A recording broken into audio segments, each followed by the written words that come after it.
Is it right? Parang things are changing and moving so very quickly. What's going on, Richard? Right, lots of realignments are happening, and we saw this coming. I mean, this has been in the pipelines for quite some time, since especially when China began its, geoengineering project in the South China Sea in late 2013, and since Xi Jinping became the president.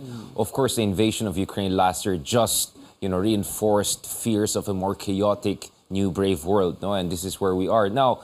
On the foreign policy front, the Philippines is suddenly in the middle of discussion, not necessarily for the reasons we had before, which is a president who causes the rest of the world, or the president who wants to completely shuffle our alliances. No, we are at the center of everything, because now what you see is that true trilateral alliances are coming out. So one is the AUKUS alliance, the Australian, UK-US alliance. This is a much more wide coverage in the Pacific, in the region, and of course that's why they're working on nuclear-powered submarines, not nuclear weapons-carrying submarine, but nuclear-powered submarines. The two are very different things. So this is also, of course, important in light of a lot of criticism against that. But the other one, which I think we should pay more attention to, it's more important to us, and I think it's even more urgent in light of potential invasion of Taiwan in the coming years, is what I call the JAPHUS trilateral alliance: Japan, Philippines, United States. I think no one used that acronym, so I'll be the first, and I'll say, if you have AUKUS, you should have a JAPHUS. Spell it, Japan, Philippines, United States. JAPHUS, okay. Yes, the JAPHUS one is extremely important because Mavulis and Fuga, just you're talking about 150 nautical miles from southern shores of Taiwan, not too far from Kaohsiung.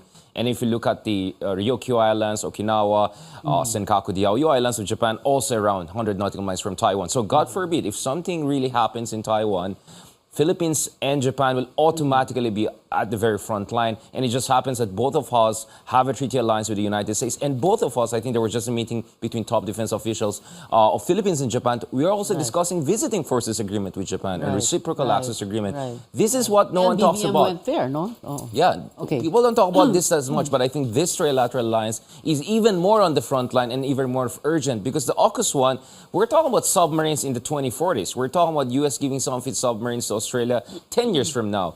The war in Ukraine could happen, in Taiwan could happen in the next 2 or 3 years, even based on some of the predictions. Now, obviously, no one wants war, but the question is, how do you prevent war? And this is where we go back to the old, Roman dictum, which is, if you want peace, you prepare for war, right? Because if you're prepared, you have deterrence. And you have deterrence, you make sure conflict doesn't happen. So let's be very clear. AUKUS and JAPHUS are coming in not to provoke China, but to precisely prevent the source of threat, which is to Taiwan, to South China Sea and East China Sea, from pushing the envelope further. AUKUS and JAPHUS. Recently, like we already mentioned, BBM was there had gone to Japan for a visit. But earlier he had gone to China January, di ba? Right. Tapos nag-Japan siya. Yung parang, para bang pumuposisyon tayo? Right. Ganun ba yun?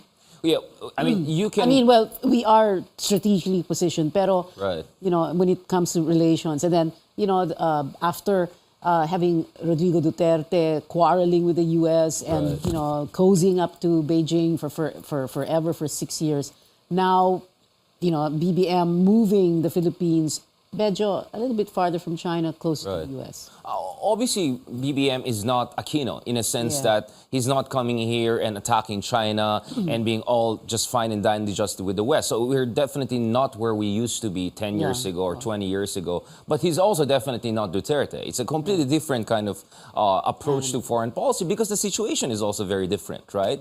And we clearly saw Duterte, 6 years of strategic flirtation with China. How many big-ticket infrastructure projects we got again? How many real concessions do we get in the West Philippine Sea? Did the situation in Scarborough become better? Did the situation in no? And then Marcos Jr. goes to China in January, his first major state visit. Look at the very long joint statement. I only saw some bridge project in Davao mentioned. No, nothing major as far as infrastructure investment promises. The $24 billion they promised to Duterte back then, feeling ko yun ang na-repackage nila, naging 22 billion binigay kay BBM. Kasi halos walang pumasok eh. 1 billion lang pumasok. And then on West Philippine Sea, China offered him nothing. So I think against that backdrop, suddenly Bongo Marcos is thinking like, wait lang, I mean, I want to reach out to China, but I'm not getting much love here. Maybe I want to strengthen my leverage, right? I have to have bargaining chips so that I can get something from China. Then I have the American option. And good for BBM, U.S. is, arms wide open for They're it. only too happy. I mean, who would have thought a Marcos Jr. will be treated as a breath of fresh air in the West? But that's it. Thanks to Tatay Digong, thanks to President Duterte, Marcos Jr. is really being welcomed, arms wide open by the West, by Japan, by Australia, by Europe. So he feels confident with the West, and he feels he's not getting much love from China, hence what he's doing. But what I said is this. There are certain facts. First of all, you cannot choose your neighbors. We cannot choose that Taiwan is just over 100 nautical miles from some of our naval bases. Yeah. Second, allies cannot be neutral if it comes down to conflict. You cannot have a situation where China is killing American soldiers. There's a war over Taiwan, and he's going to say, "I'm sorry, we're neutral. We're treaty allies, but we're neutral." It doesn't work that way, right? If you're allies with America, you are next to Taiwan. The best thing you can do is actually at least prepare and even more deter that. Well, prepare. For more EDCA sites, for example. Because VFA, if China is going to invade Taiwan, if China is going to invade Taiwan, they will automatically treat the Philippines as a fallback option for U.S. or potentially even a supply line for it. So we're going to be a target, regardless. So better prepare for it. We have no choice. Nonetheless, we still have room for maneuver. Pwede pa rin natin i-dribble yung EDCA. In what sense? For instance, there were plans initially to have a lot of exercises in Ilocos Norte. Biglang pinalit yung plan. I mean, you have no less than Amy Marcos, presidential sister, expressing some concerns. Yung bases na i-open sa EDCA, hindi pa finalize yan. Kaya nga sa 2+2 discussion in Washington, D.C. next month, and when BBM goes to the White House, that's where we're going to discuss it.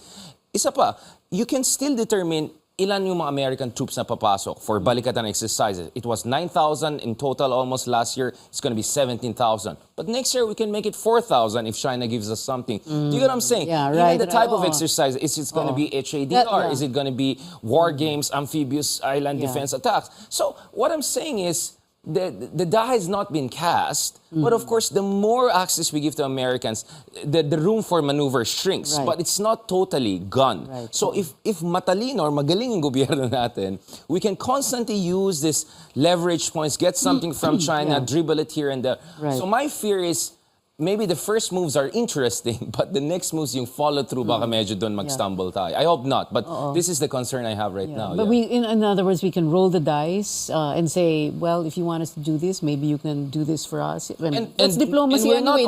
That's negotiation, right? Exactly, and we're not all in yet. As I said, we still can tweak and twist EDCA in ways that doesn't totally provoke China. Because, for instance, are we going to give Americans as early as now some access to Fugu Island, Mavulis, where we have naval bases? We can say no. Right? So there's so much still we can do about it. But to a certain degree, of course, even if Marcos Jr. wants to balance between U.S. and China, it's going to be very asymmetrical. It's going to be more like this, right? Not like this, meaning what's this? Meaning it's not equilateral. It's not... Ano yung mas mabigat?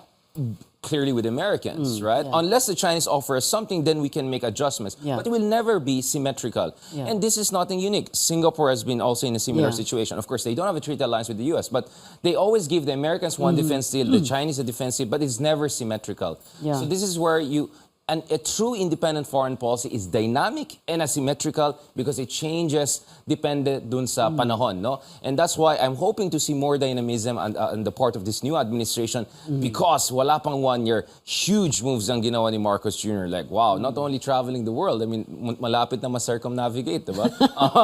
You know the context, right? Okay. But big moves with the EDCA, everyone's excited, sorry, about the Philippines, kaya nga I'm now talking about JAPHUS, right? Yeah, much to look forward to, not just AUKUS, but JAPHUS, like you were saying, Japan, Philippines, US, that's JAPH, US. So much more to talk about, but very little time as usual. Richard Adar, thank you very much for being